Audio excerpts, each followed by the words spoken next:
Hello. Hello.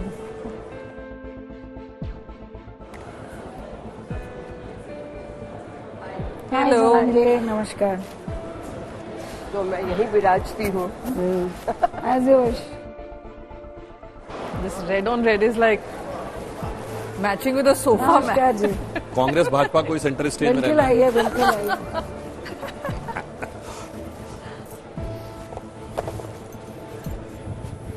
अरे और बाप कैसे हैं? रे, ये भी है. बॉक्सिंग वॉक्सिंग करनी हो तो हाँ. नमस्कार हुआ कैसे हो? नमस्कार जी. नमस्कार.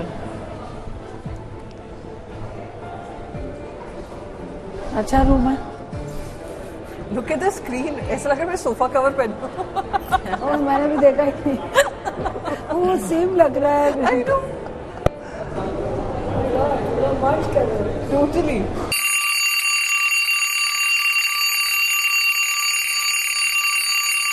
ऊपर वाला देख रहा है में आपका स्वागत है. जैसा कि आप जानते हैं कि इस शो में कोई एंकर नहीं होता है. इस शो का मकसद किसी एक विषय पर खुलकर चर्चा करना होता है. आपके चारों तरफ कैमरे लगे हुए हैं जिसमें आपकी हर औपचारिक और अनौपचारिक बातचीत रिकॉर्ड हो रही है. इस बार हमने एक खास इंतजाम किया है जिसमें समाज के प्रबुद्ध वर्ग के लोग बैठकर आपकी चर्चा देखेंगे भी और बताएंगे कि कौन सा स्पीकर सबसे प्रभावशाली रहा. चर्चा की शुरुआत में हर वक्ता को बोलने के लिए 45 सेकंड मिलेंगे. 45 सेकंड पूरे होने पर एक हूटर बजेगा जिसके बाद दूसरे स्पीकर की बारी आएगी. इस तरह सारे स्पीकर्स को 45 सेकंड के अंदर अपनी शुरुआती बात रखनी होगी. पहले कौन बोलेगा ये आपस में ही तय करना है. आज का विषय, क्या 2024 में मोदी की वापसी तय है? आप बोले. हम बोल रहे हैं. बताइए. आप भाजपा से आप तो कहेंगे तय है. मुझे लगता है कि मैं इस पे नहीं जाऊंगी कि तय है कि नहीं है, लेकिन 2014 से जो आप लोगों ने वादे किए, नोटबंदी हो, काला धन हो, स्विस बैंक से पैसे लाने हो, 15 लाख गरीबों के पॉकेट में देने हो, 2 करोड़ रोजगार देने हो और महंगाई को कम करना हो, गैस सिलेंडर को आप, और हमसे भी 450 का था हमारे टाइम पे, 450 का, तो ये आप और कम करने वाले थे. तो मुझे लगता है, और अभी 10 साल बीत गए, ये गारंटी तो आपकी पूरी हो ही नहीं. तो कौन सी गारंटी लेकर आप लोगों के बीच में जा रहे हैं? दूसरा, अभी रिसेंटली आपने कहा कि हमारे सरकार 4 जात को मानती है, गरीब, युवा, महिला और अन्नदाता.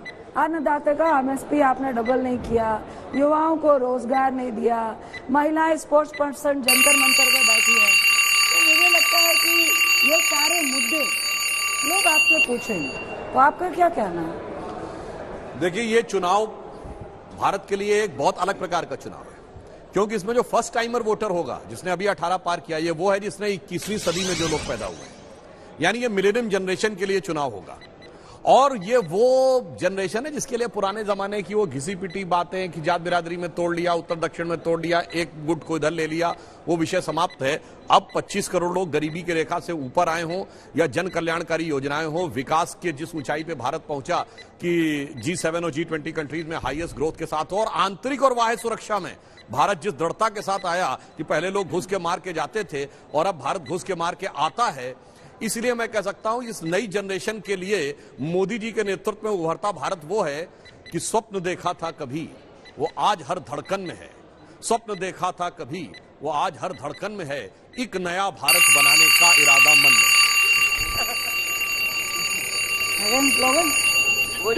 मुझे थोड़ी हंसी आई जब सुधांशु जी ने कहा कि हम वो तोड़फोड़ वाली राजनीति नहीं करना जानते.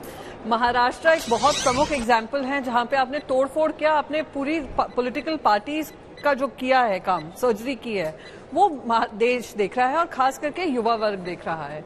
मुझे तभी भी हंसी आई जब आपने कहा युवा पीढ़ी देख रही है. तो युवा पीढ़ी ये भी पूछ रही है कि हमारे इतने सारे रोजगार के माध्यम जो आपने वादे किए थे, 10 साल पहले वादा किया था, उसका क्या हुआ?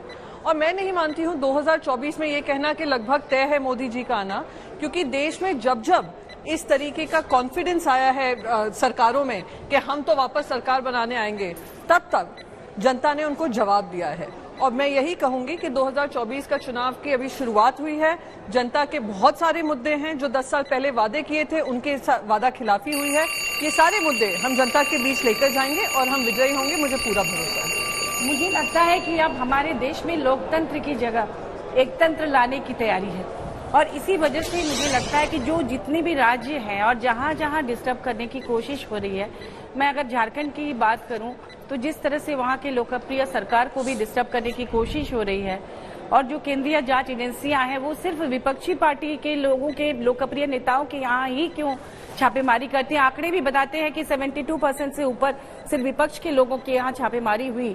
तो मुझे ऐसा लगता है कि ये सब जनता देख रही है और हमारे झारखंड में बहुत ज्यादा आक्रोश है आदिवासियों के मन में कि भाई एक लोकप्रिय युवा आदिवासी नेता जो जनता के लिए इतना काम कर रहा था, सरकार आपके द्वार जैसे कार्यक्रम लाकर जन जन तक पहुंच रहा था, जिन लोगों जो जंगल में, पहाड़ में, दुर्गम इलाकों में रहते हैं वो सरकारी दफ्तरों का पहले चक्कर लगा लगा के थक जाते थे भाजपा के कार्यकाल में, उनका काम कर रहे हैं। इसलिए मुझे लगता है कि 2024 में बदलाव होगा। आपने एक तंत्र की बात की, मैं पंचतंत्र की बात करना चाहती हूँ जिसमें बहुत सारी उपदेशकारी कहानियां हैं जो आज लागू होती हैं। दूसरी बात कि आप लोग बिल्कुल महिलाओं को भूल जा रहे हैं।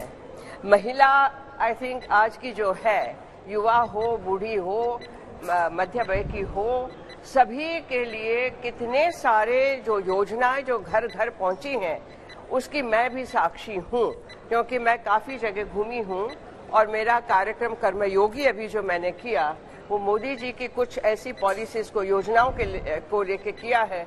It's become so popular because जो सही बात है, जो लोक हित की बात है, देश हित की बात है, हिट की बात नहीं, HIT नहीं, हित की बात है, वो मोदी जी कर रहे हैं। 2024 में कीजिए, पार है। देखिए, सुधांशु जी ने एक अच्छी सी बात कही कि तोड़ फोड़ में नहीं है, तो प्रियंका जी ने जवाब दिया कि कई प्रदेशों में जहां प्रियंका जी भी इफेक्टेड हैं तोड़ फोड़ की है, तो बात सच है। पर तोड़ फोड़ तो कांग्रेस ने बहुत की है। 6 विधायक हमारे राजस्थान में तोड़ के ले गए, 7 विधायक डांका डाल के मध्य प्रदेश में ले गए, छीना झपट्टी मार के 3 उत्तराखंड में ले गए, छत्तीसगढ़ में ले गए। तो तोड़ फोड़ तो ये चलती है यार। कांग्रेस की कल्चर अगर यहाँ बीजेपी में भी आ रही है सुधांशु जी के साथ, तो सिखाई पहले उन्होंने ही है। और जहाँ तक बात है जो नई पीढ़ी की बात है, असलियत में बीजेपी जिस तरह काम करती है उससे भी ज्यादा इनको जो मौके दिए जाते हैं, जो मुद्दे दिए जाते हैं, वो कांग्रेस की तरफ से दिए जाते हैं। कहीं राहुल गांधी जी कुछ ऐसी बात बोल देंगे जो पूरे देश में उठा के इनको मुद्दा दे देंगे। वहां लोकसभा में हमारा जो लोकसभा का नेता है आदिर रंजन जी 100 बार प्रधानमंत्री हुए, हमें कोई दिक्कत नहीं है। और आप सभी ने अपना शुरुआती पक्ष रख दिया है। अब बिना किसी बजर की बाधा के आप सब चर्चा को आगे बढ़ा सकते हैं। आपका समय शुरू होता है अब।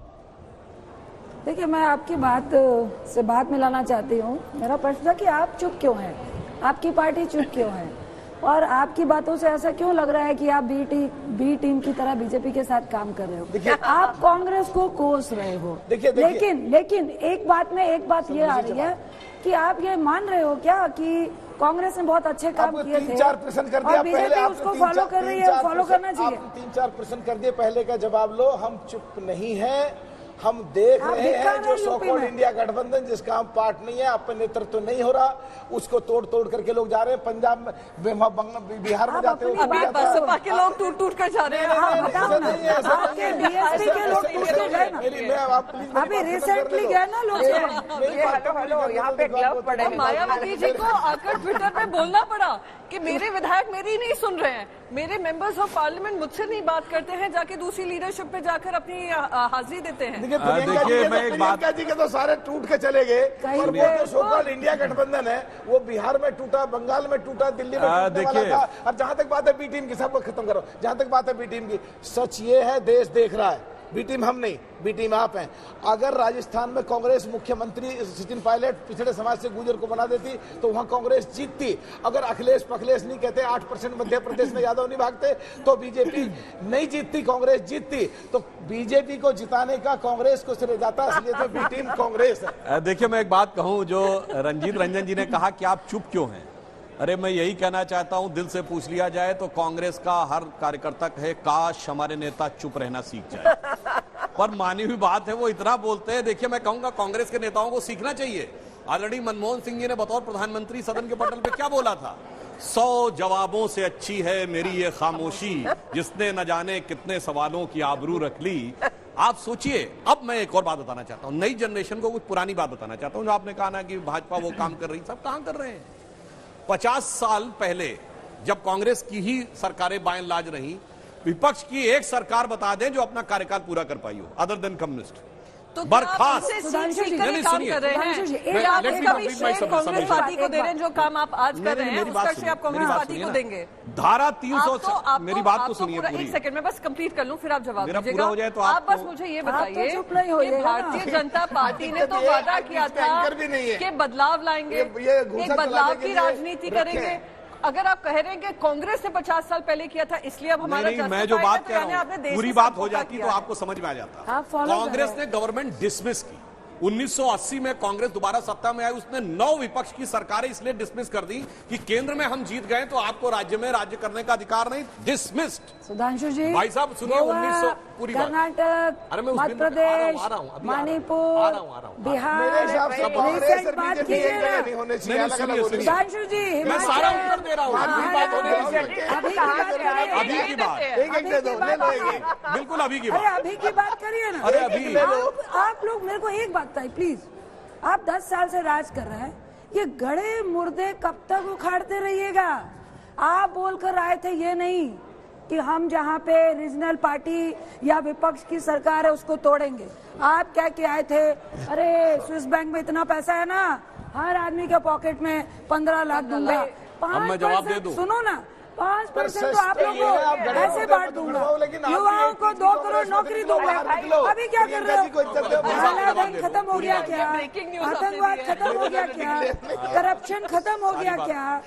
आप बताओ। जितने भी लोग बीजेपी में गए हैं तो ईडी मतलब क्या था कांग्रेस के वक्त?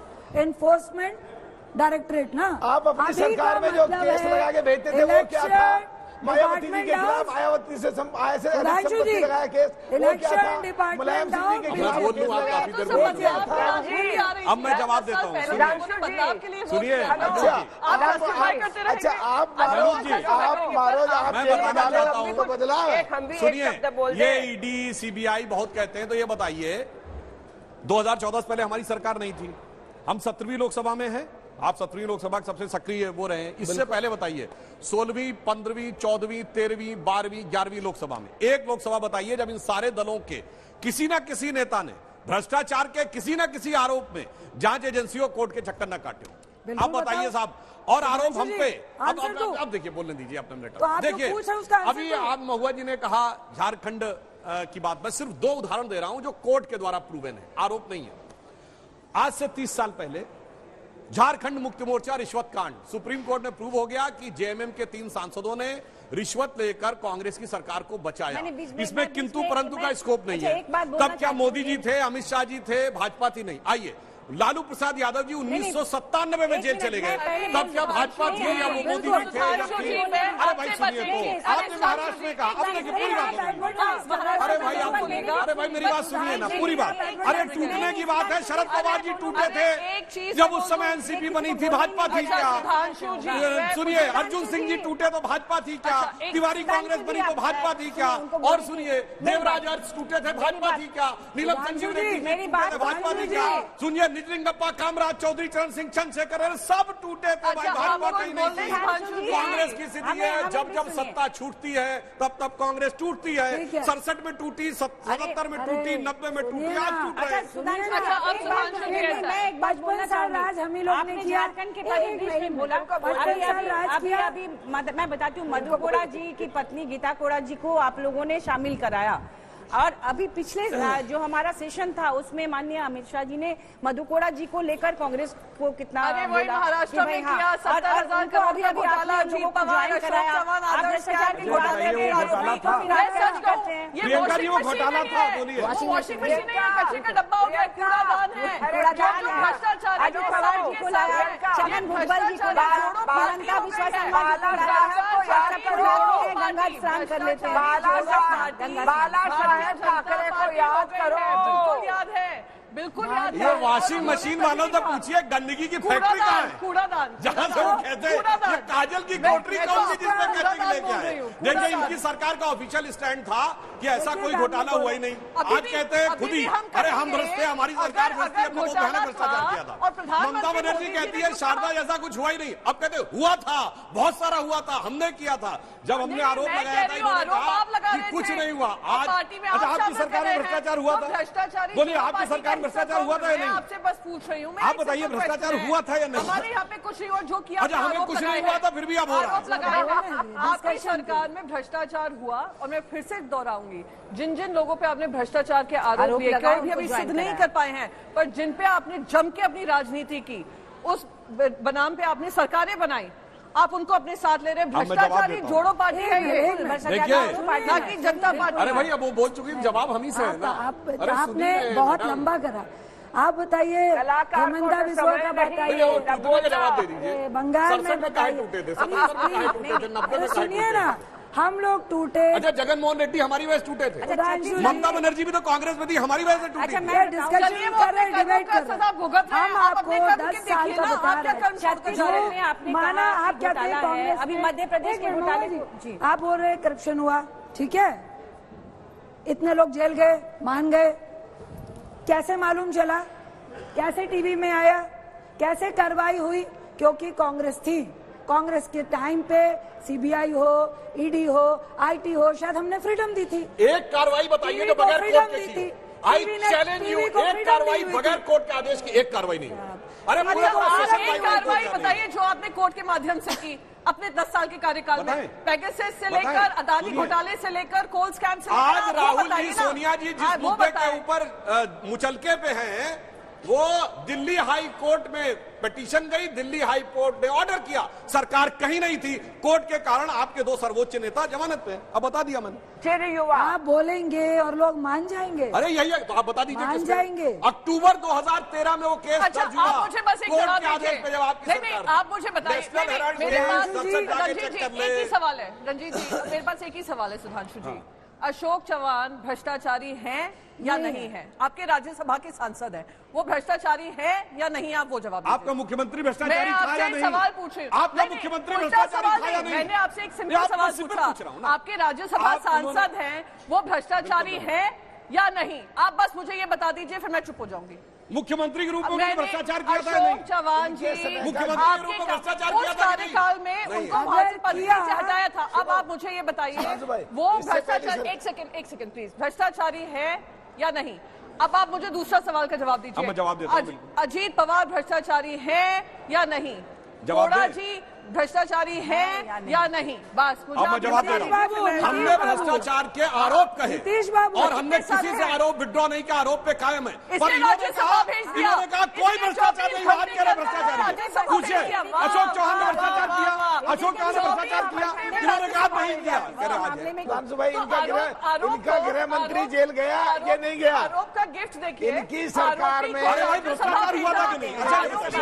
डिप्यूटी चीफ अच्छा आपके भ्रष्टाचारी सुधांशु भाई, सुधांशु भाई, भ्रष्टाचारी है या नहीं? बोलिए भ्रष्टाचारी है या नहीं? सुधांशु भाई, आप बताइए, सरकार आपकी थी। आरोप हमने नहीं लगाए थे। आरोप नहीं, आप तो सरकार में थे। आरोप आपके थे, सुधांशु भाई, आपके थे, आपका तमाम आरोप लगाए आप बदल गए, आप पलट गए। तो जो आरोपी है वो राज्यसभा जाएंगे, जो आरोपी है मुख्यमंत्री। सुधांशु भाई,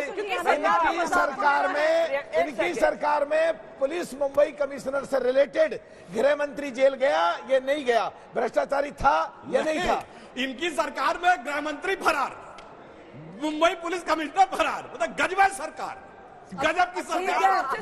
ठीक है सुधांशु जी, अशोक हम फिर मैं फिर पॉइंट पे आना चाहती हूँ। पर गृह मंत्री जेल गया।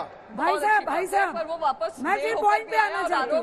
सुधांशु जी अभी कहाँ झूठे हुए हैं? अभी केस फाइनल हुआ ही इधर भी नहीं, देखिए, अभी केस चला ही नहीं। आप मुझे ये बताइए 2024 में क्या आप पब्लिक में ये बताएंगे कि हमने युवाओं को 10-20 करोड़ नौकरियां दे दी है? जवाब दें प्लीज मेरा खत्म हो जाए। क्या आप ये बोलेंगे कि गैस सिलेंडर का दाम हम 500 रुपए कर रहे थे, अब नहीं किया तो 10 साल बाद करेंगे। क्या आप बोलेंगे कि 15 लाख 10 साल के बाद अगली बार आपके पॉकेट में आएंगे? क्या आप किसानों को बोलेंगे आप केवल कि आपकी एमएसपी पूछना ही जानते हैं, जवाब देना नहीं जानते हैं। प्लीज इनका एजेंडा जवाब तो दो। आप जवाब पहले याद तो कराने दो, पहले याद तो कराने दो एमएसपी को। यस यस, यही तो कह रही हूँ। आप लोग का टारगेट ही ये है, हर साल बजट में ये बोलो, दूसरे साल उनको गुम कर दो, तीसरे साल ये बोलो, चौथे साल गुम कर दो। क्या एमएसपी डबल होगी? क्या स्वामीनाथन कमेटी को लागू करेंगे? क्या महंगाई को कम करेंगे? अब जवाब दे दूं मैडम? अग्निवीर आप बार बार रिपीट कर रही हैं। अग्निवीर योजना जब समाप्त हो जाए तो मैं जवाब अग्निवीर योजना अब जवाब दे दूं? देखिए, अरे अब सुनिए, आप बहुत बोल चुके, अब सुनिए। जब हमारी सरकार आई तो 11 crore EPFO account, employ provident fund scheme. या तो ये ले लो या हमें भी बोलने दो यार। अरे भाई सवाल हमसे पूछ रहे हैं ना, जो पूछा क्रमवार उत्तर देता हूँ। 11 करोड़ ईपीएफ, अब सुनिए तो भाई, सवाल ही पूछते रहेंगे, जवाब नहीं। सुनिए, 11 करोड़ ईपीएफओ अकाउंट थे, कर्मचारी भविष्य निधि खाता, अब 27 करोड़ है। 16 करोड़ हवा में क्रिएट हो गए, मतलब एम्प्लॉय भी अपना कंट्रीब्यूशन जमा करने लगा, एम्प्लॉयर भी आ गया। 16 करोड़ नहीं है। अब सुनिए, और जो इन्होंने कहा, मैं दर्शकों से कहता हूँ जाके चेक करिए। भाई देखिए, आप लगातार मत बोलिए, मैं आपकी बात पूरी शांति से सुनिए। अब आप सुनिए, मैं नौकरी बोला, 16 करोड़ नौकरियां हुई कर्मचारी भविष्य निधि खाते में डिपॉजिट, ये डाटा बता रहा है। अब मैं दूसरी बात बोलता हूँ, सारी दर्शक भाई, सुधांशु जी, अरे सुनिए, अरे भाई डाटा बोलिए। अच्छा बताइए, जनवरी 2014 में गैस का सिलेंडर कितने का था? जनवरी 2014 में गैस का सिलेंडर कितने का था? दर्शकों में कहता हूँ, देखिए सही बात रुपए का था। झूठ बोलते हैं कि सही बात को सपोर्ट करते हैं, देश की सही बात को सपोर्ट करते हैं, हमने कांग्रेस की सही बात को सपोर्ट करते हैं। अच्छा, बीजेपी की सही बात को सपोर्ट करते हैं। प्रधानमंत्री सुनिए, जवाब सुनिए तो पहले। एमएसपी मनमोहन सिंह सरकार ने 10 साल में एमएसपी दी 5.5 लाख करोड़, इन्होंने हमने दिया 18,39,000 करोड़। अरे फैक्ट बोल रहा हूँ भाई, बोलिए। और सुनिए, किसानों में बहुत वो है, तो भाई ये सोचिए ना। अरे भाई पंजाब में लागू कर दो ना, एमएसपी लीगल कर दो ना। हमने यूसीसी उत्तराखंड में कर दिया ना, हमने असम में कर दिया ना। सबको पता है, अगर इनको जरा भी भरोसा होता तो ये किसानों से कहते, वापस आ जाओ मेरे किसानों, 90 दिन बाद हम आने वाले, हम ठीक कर देंगे। पर इनको भी पता है, आएगा तो मोदी ही, इसलिए सिर्फ बवाल करते रहना है और आखिर में मोदी जी का इंतजार करना है। 700 किसान शहीद हुए, 700 किसान शहीद हुए। जवाब भी नहीं देने दे रहे। 700 किसान थे, बताइए किसानों की बात कही, क्या चौधरी देख के कॉल में क्या लिखा? सरकार दिल्ली में थी, पंजाब में आपकी थी। लिस्ट दिखाइए, क्लेम तभी करेंगे ना, लिस्ट दिखाइए। इसका मतलब हुआ, मैं आपसे सवाल कर रही हूँ, आप मानते हैं शहीद नहीं हुए? टीवी में बोलिए। अरे मैं आपसे कहता हूँ, लिस्ट दिखाइए। मानते हैं किसान शहीद नहीं हुए? जो डेथ होती है, डेथ सर्टिफिकेट होता है, आप मानते हैं? आप लिस्ट तो बताइए। मैं कह रही हूँ, किसान आप मानते हैं शहीद नहीं हुए? मैं कह रहा हूँ लिस्ट बताइए। 1.5 साल तक बैठा हुआ किसान पंजाब में आपकी शहीद सरकार नहीं थी, हुए? आपने क्या किया? मानते अब हैं? तो दिल्ली में भी आपकी सरकार है। बोलिए, मानते हैं? मैं कहता हूँ इनके पास कोई लिस्ट नहीं है, झूठ बोल रही है। लिस्ट दिखाइए। आप मानते हैं? मैंने कहा झूठ बोल रही है, कोई लिस्ट नहीं है। मतलब किसान शहीद नहीं हुए? लिस्ट दिखाइए। जो भी टीवी में अरे आप किसानों, यही होता है, हवा में बोलते रहो, हवा में बोलते रहो। किसानों की बात कर रहे हैं।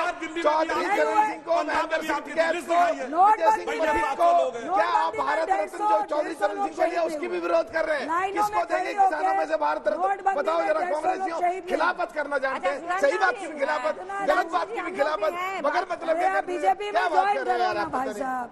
अरे शहीद तो उस जमाने में हमारे सैनिक होते थे, और जाकर ये लोग उन संधि पत्रों पे हस्ताक्षर करके सारी शहादत पे पानी फेर देते। सुधांशु जी, झूठ का अरे और क्या? सुधांशु जी, मेरे पास सिर्फ 4 सवाल हैं।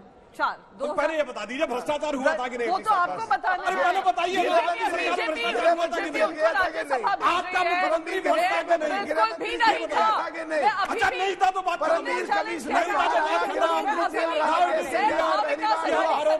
सरकार में हुआ कि नहीं? विकास अघाड़ी के समय आपके साथ थे, आप मुझसे वो सवाल पूछिए, आप पहले की सरकारों की बात मुझसे मत करिए। मैं आपसे एक सवाल पूछ रही हूँ। Why not? आप क्या बात कर रहे हैं? इनका गृह मंत्री जेल गया इसलिए ऐसे कर रहे हैं। इनका गृह मंत्री जेल गया था सरकार में। अच्छा, मैं डीओपीटी स्टैंडिंग कमेटी में काफी इशू रेज करता हूँ। वहाँ मुझ पे आंकड़े आते हैं पिछले कांग्रेस के समय में पिछड़ों के दलितों के सारे। हम उसकी प्रशंसा करते हैं।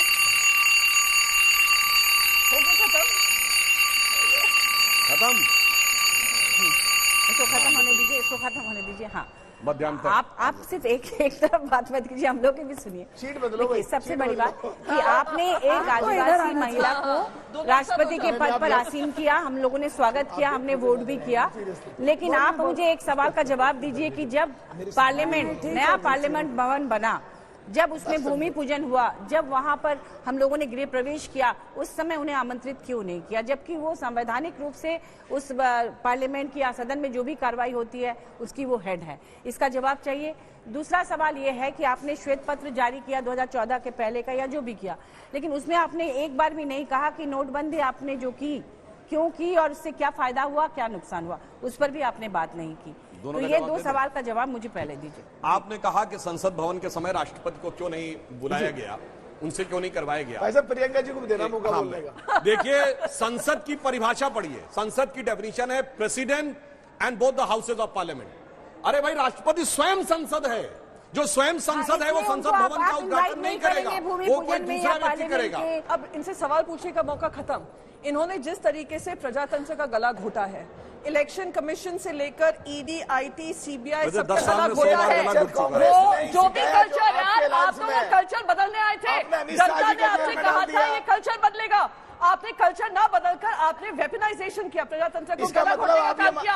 आप भूल गए, इसका मतलब आप ये मानते हो ये कांग्रेस गलत काम करती थी? 2 बार भारतीय जनता पार्टी के मुंह पे झापड़ जड़ा। आप लोग कल्चर शब्द यूज ना करो। इलीगल अनकॉन्स्टिट्यूशनल गवर्नर का काम। दूसरा, चंडीगढ़ के मेयर के चुनाव में पूरा बेधड़क चीटिंग हो रही है और आप लोग उसके ऊपर कार्रवाई नहीं कर रहे हैं। 2 बार थप्पड़ जड़ा है, सुप्रीम कोर्ट ने जड़ा है। और मैं आपको एक और चीज बताऊं। अच्छा, अब मैं बात, इन्होंने कहा सुप्रीम कोर्ट ने थप्पड़ जड़ा है, तो अब ये माफी मांगेंगी कि राहुल गांधी ने जाके कहा था और बेरोजगारों की है, ये लड़ाई किसानों की है, ये लड़ाई महिलाओं की है। आप मुझे बताइए, महिला 2 हमारी इतनी महिला जो रेस्टर्स थी, महिला संदेश खाली में क्या कहना है आदिवासी महिलाओं के लिए? बोलिए संदेश खाली में। तो सिर्फ भूषण शरण सिंह के पास है, जो भारतीय जनता पार्टी के एमपी है, सांसद है। अभी हम खुद पे विरासत का दावा करने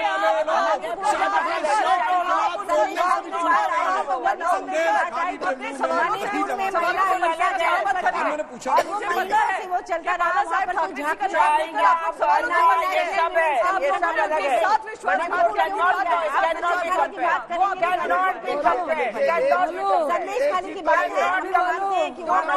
मणिपुर में क्यों नहीं गए? मणिपुर को क्यों आपने इग्नोर किया? बिल्कुल कंपेयर करें। के खिलाफ कौन सा प्रदर्शन किया? हम लोगों ने मणिपुर को लेकर दिल्ली में प्रदर्शन हुआ। मणिपुर सरकार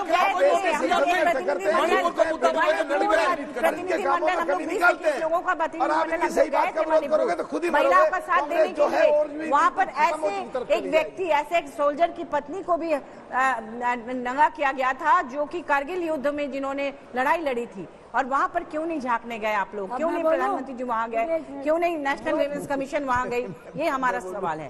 मणिपुर क्या देश का हिस्सा नहीं था? वो बाद में गए जब बहुत कुछ हो गया, उसके बाद देश को बोला कि सबके साथ विश्वासघात किया। जो भ्रष्टाचार बहुत हुआ, भ्रष्टाचार बहुत हुआ, नारी परिवार बहुत हुई, महंगाई की मार, सब में आपने देश को विफल किया है। और आप बात करेंगे हमें आप लोग हमारा रिकॉर्ड बताएंगे। अरे रिकॉर्ड बदलने के लिए तो आप आए थे सरकार में। अरे रिकॉर्ड बदल दिया। नहीं, प्रियंका जी भ्रष्टाचार भी कॉर्पोरेटाइज कर दिया है। कॉर्पोरेटाइजेशन ऑफ भ्रष्टाचार हो गया। अच्छा, अभी मध्य प्रदेश में आपकी सरकार है, मध्य प्रदेश में एनडीटीवी ने कल किया है कि 2 लाख जो असंगठित मजदूरों के लिए, उनके मृत असंगठित मजदूरों के लिए 2 लाख का जो देने का बात था, उसमें कितना बड़ा भ्रष्टाचार हुआ, इस पर क्या ईडी कार्रवाई करेगी? मध्य प्रदेश में जो कुछ हुआ, जिसे एनडीटीवी ने कर दिया है, 2 लाख एक्सटॉर्शन डिपार्टमेंट है, इसके लिए चंदा कलेक्ट तो करती उसमें है। क्यों नहीं कार्रवाई हो रही है मध्य प्रदेश में? जर्नलिस्ट ने पूरा उजागर किया किस तरीके से प्रियंका जी, कॉर्पोरेट हाउसेस के गले सीधा पकड़कर सीधा ईडी को आरोप भेज लगाओ, भेजकर केस पैसे चल लेते जाएगा हैं, चंदा मानहानि इकट्ठा का। होता है भारतीय जनता पार्टी का। 70% से ज्यादा तो चंदा इनके प्रियंका, पास आता है प्रियंका, इलेक्ट्रल बिल्कुल, बॉन्ड्स के माध्यम से। प्रियंका, उधर कांग्रेस बात करता है, इलेक्टोरल मुझे नहीं बॉन्ड। बात करनी, क्या है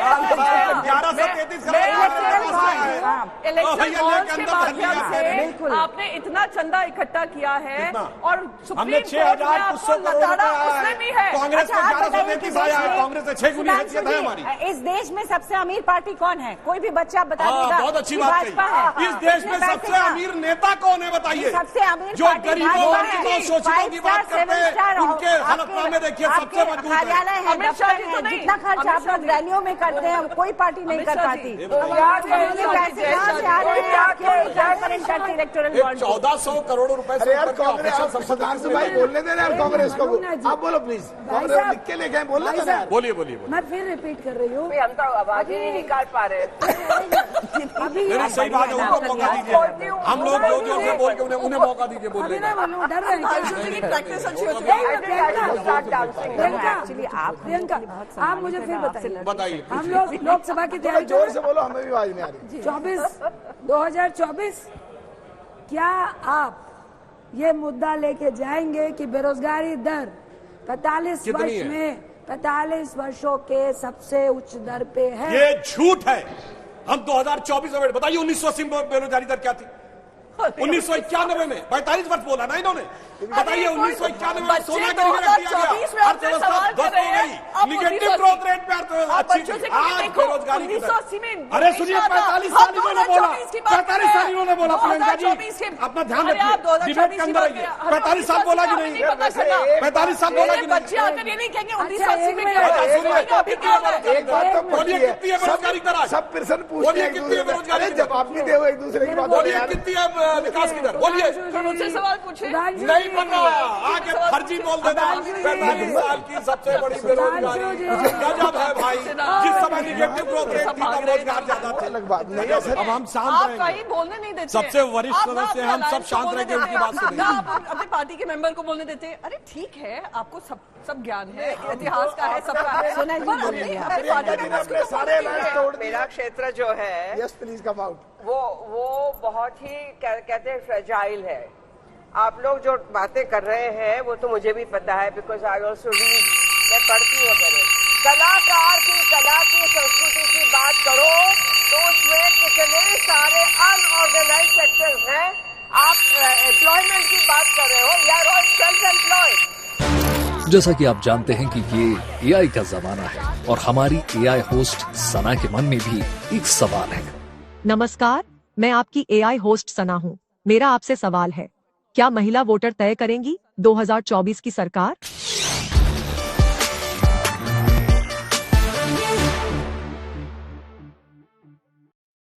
आप बताइए इस पर। हाँ बिल्कुल मैं मानती हूँ कि महिलाओं का बहुत बड़ा योगदान रहेगा।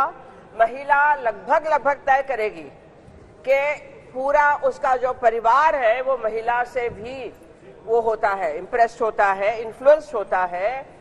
महिला का बहुत बड़ा रोल रहेगा। मुझे लगता है कि महिलाएं सारी, यानी धर्म जाति, लैंग्वेज सबको छोड़ के महिलाएं आगे आएंगी। जिस तरीके से मोदी सरकार ने महिलाओं का उत्थान किया, उत्कर्ष किया, उनके लिए इतना काम किया है, उनके लिए इतना काम किया है। महिला कहीं भी सुरक्षित नहीं है। ना, महिला सुरक्षित नहीं है। गलत बात नहीं करना है। नाराजगी है महिलाओं में। खर्च विज्ञापन में किया जाता है, उसका एक हिस्सा अगर सुरक्षा में किया जाता तो निश्चित रूप से उससे महिलाएं खुश होती। विज्ञापन में ज्यादा महिलाएं बोलने में बोलेंगे और स्टेप बाय स्टेप विज्ञापन में ज्यादा महिला सुरक्षा पर ध्यान नहीं दिया जाता। मैं घूमती हूँ, मैं अनुरोध करूंगा नहीं, हम लोग ट्राइबल एरिया में जाते हैं।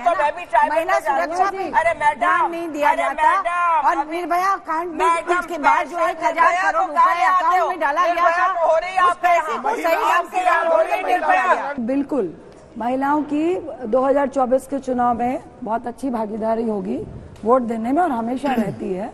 2 मुद्दे बहुत अहम होंगे। एक, वो जो उज्ज्वला योजना के तहत आपने उनको ठगने का काम किया है, गैस सिलेंडर और उनकी जो रसोई को महंगा किया। दूसरा, हम लोगों ने सुना था पोस्ट डेटेड चेक होते हैं, आपने महिला रिजर्वेशन के नाम पे उनको पोस्ट डेटेड बिल पहुंचा है, बिल दिया है, जो 26 सुनिए ना 26 में 28 में जातीय जनगणना होगी जो आप कराएंगे नहीं। आज मैं जब बैठ रही हूँ ये डिबेट कर रहे हैं, कानपुर से एक दर्दनाक घटना सामने आई है। 14 साल की लड़की और 16 साल की लड़की, उनके साथ जघन्य अपराध होता है, वो अपने आप को फांसी लगा देती हैं। और उत्तर प्रदेश में ये पहली बार नहीं हो रहा है, बहुत हो रहा है। तो उत्तर प्रदेश की वो महिलाएं जब वोट करने आएंगी, हरियाणा की वो जो महिलाएं वोट करने आएंगी कि जब वो हमारी रेसलर्स वहां पे प्रोटेस्ट करी थी जंतर मंतर पे, जिस तरीके से आपने उनको खदेड़ा था और आज तक उनको न्याय नहीं मिला है।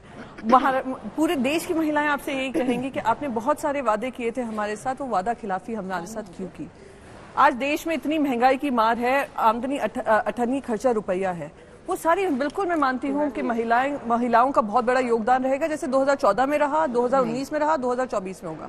पर ये सरकार बदलने के लिए, सरकार परिवर्तन करने के लिए ये वोट पड़ेगा और आप लोगों को सबक सिखाने के लिए कि कैंडिडेट्स महिला होनी चाहिए थी 24 में ही, ना कि 29 में। अब मैं बोल सकता हूँ, महिलाओं के बारे में हम चुप रहे हैं, जो हम लोग बोलेंगे तो महिलाएं भी प्लीज। मेरा आपसे अनुरोध है, आप पहले कर लो, फिर मैं बाद में कर लूंगा। अब मैं ब्रीफ में बात कहूंगा। महिलाएं मोदी जी को इसलिए वोट देंगी कि पहली बार गरीब वर्ग के जो 4 करोड़ आवास मिले, उसमें 3 करोड़ में रजिस्ट्री में महिलाओं को मालिकाना हक मिला है। 2014 से पहले मैं दावे से कहता हूं गरीब वर्ग की 3 करोड़ महिलाएं वो नहीं थी। अगर 11 करोड़ घरों में शौचालय मिला है तो उसका सबसे बड़ी लाभार्थी महिला है। यदि मुद्रा योजना के 44 करोड़ लोन मिले तो उसमें 68% महिलाएं हैं जिनको मौका मिला है वो ये करने का। आर्मी में पहली बार अगर फाइटिंग फोर्स में कमीशन मिला है तो महिलाओं को मिला है। आज कैबिनेट में सबसे ज्यादा रिप्रेजेंटेशन है तो महिलाओं का है। और तो और अगर आप देखें उज्ज्वला योजना हो या स्टार्टअप योजना में हमने सरकार हर बैंक से कहा था एक SC ST एक महिला को अवश्य एंटरप्रेन्योर बनाना है। और इतना ही नहीं, अगर आप ये देखें तो संसद में हमने नारी शक्ति वंदन अधिनियम नहीं पारित किया है। अरे चांद के जिस अछूते कोने को भारत ने छुआ तो प्रधानमंत्री जी ने उसका नाम रखा पॉइंट शिव शक्ति, यानी स्त्री शक्ति को वहां भी स्थान दिया है। तो जमीन से लेकर आसमान तक महिलाओं का जो सम्मान बढ़ाया है निश्चित रूप से, इसलिए सारी महिलाएं। अच्छा ये लोग सुनिए, ये जंतर मंतर में क्या किया? जंतर मंतर में कार्रवाई हो रही है, पूजा करते हो और बाहर में उनको अपमान करते हो। अब सभी ने बहस में बढ़ चढ़कर हिस्सा लिया। बहस खत्म करने से पहले बारी है फोटो राउंड की। इसमें बारी बारी से आपको 2 तस्वीरें दिखाई जाएंगी। आप सभी को उन तस्वीरों पर एक एक लाइन बोलकर क्लोजिंग कमेंट देना होगा। पहली तस्वीर। यह मत कहो कि जग में कर सकता क्या अकेला, लाखों में काम करता एक सूरमा अकेला, आकाश में करोड़ों तारे हैं टिमटिमाते पर जग प्रकाश करता एक चंद्रमा अकेला। वो हमारे देश के प्रधानमंत्री हैं जो 140 करोड़ को रिप्रेजेंट करते हैं। अब वो अकेले नहीं है, 140 करोड़ की शक्ति ने उनको प्रधानमंत्री बनाया।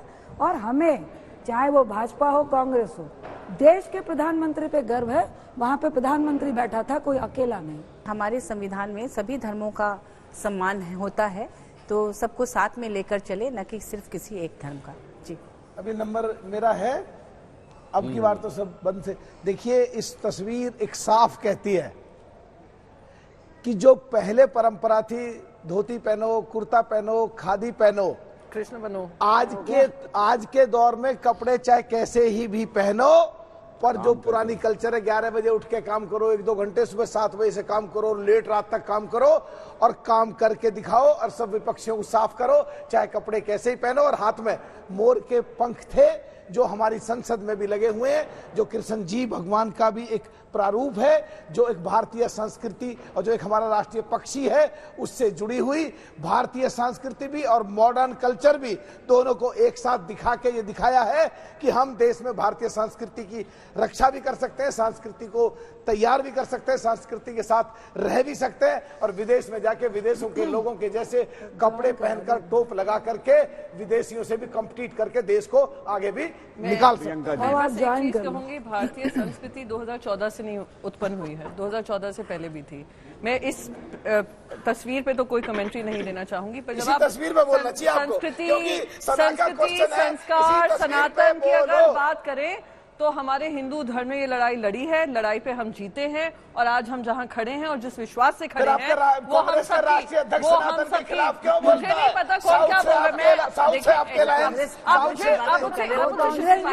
मैं आपसे भारतीय जनता पार्टी की नहीं पूछ रही हूँ, मैं आपसे शिवसेना का जवाब दूंगी। मैं बस यही कहूंगी, मेरी संस्कार संस्कृति का विषय सिर्फ एक इंसान में नहीं है, पूरे देश के रग रग में है, देश के संस्कृति में है और संस्कारों में है।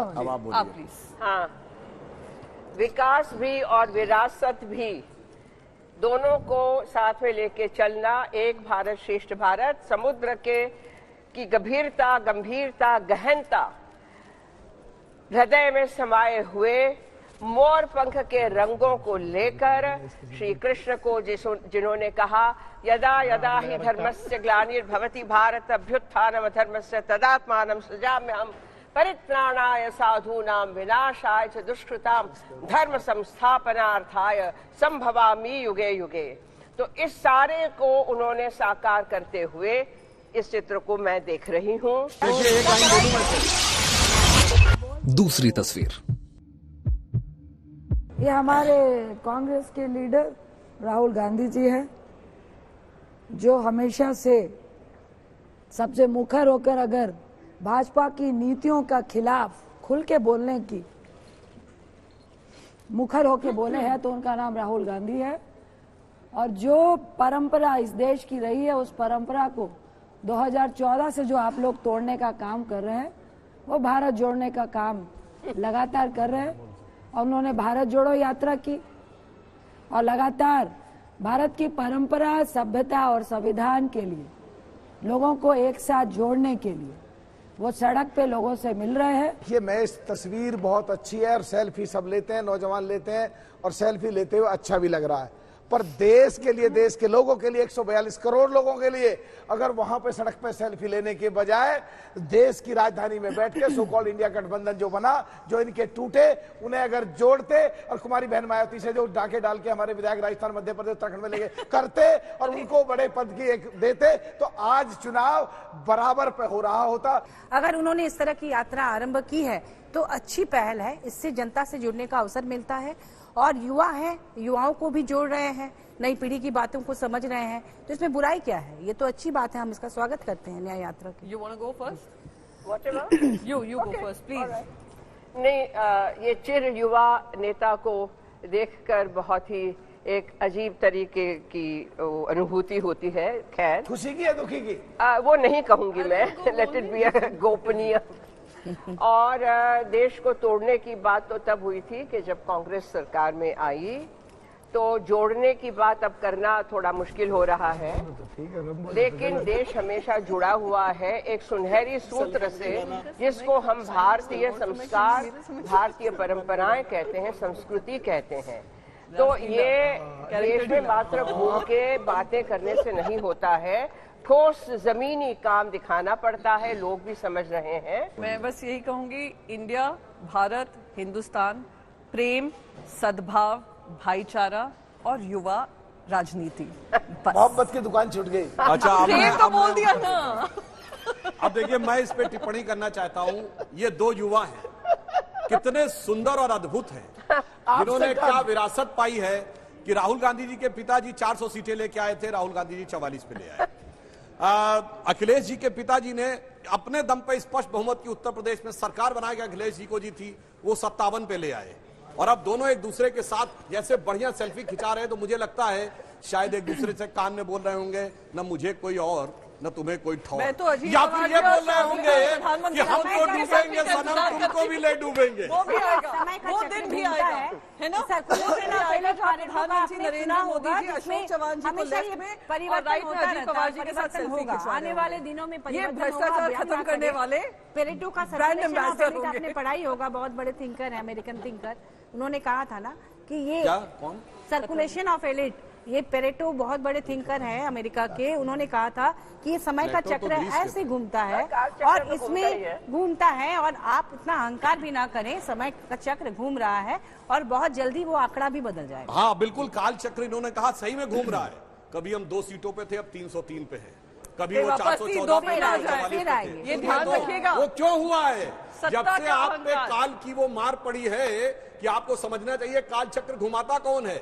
भगवान राम के लिए कहा गया तात राम नहीं नर भूपाला भुवनेश्वर कालहु कर काला। जो काल के ऊपर के काल है उनके खिलाफ खड़े हो गए तो काल के गाल में आपकी पार्टी समा गई। अच्छा कुछ भी बोल दो, यानी सुधांशु जी उसी को सेट करके क्या भगवान का अवतार बनने लगे हैं आप सुधांशु जी? आप हमको भगवान के भक्त भगवान हैं। का अवतार ना बनाइए। भगवान के भक्त हैं इतना हम तो लोग। गनीमत है। आपकी बातों को सबने सुना है, ऊपर वाला ने भी और पूरे देश ने देखा है। आज सबसे अधिक वोट पाने वाले स्पीकर हैं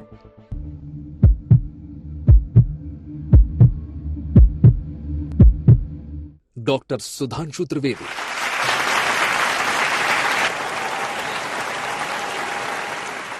रंजीत रंजन,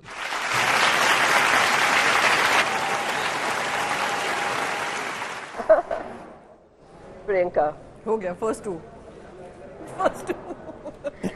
प्राइज Done, लाओ done. भाई, राजनीतिक दलों के हिसाब से दिया हुआ। प्राइज लेके आओ। हम लोग बच गए शर्मिंदा होने से। सत्ता पक्ष और प्रतिपक्ष।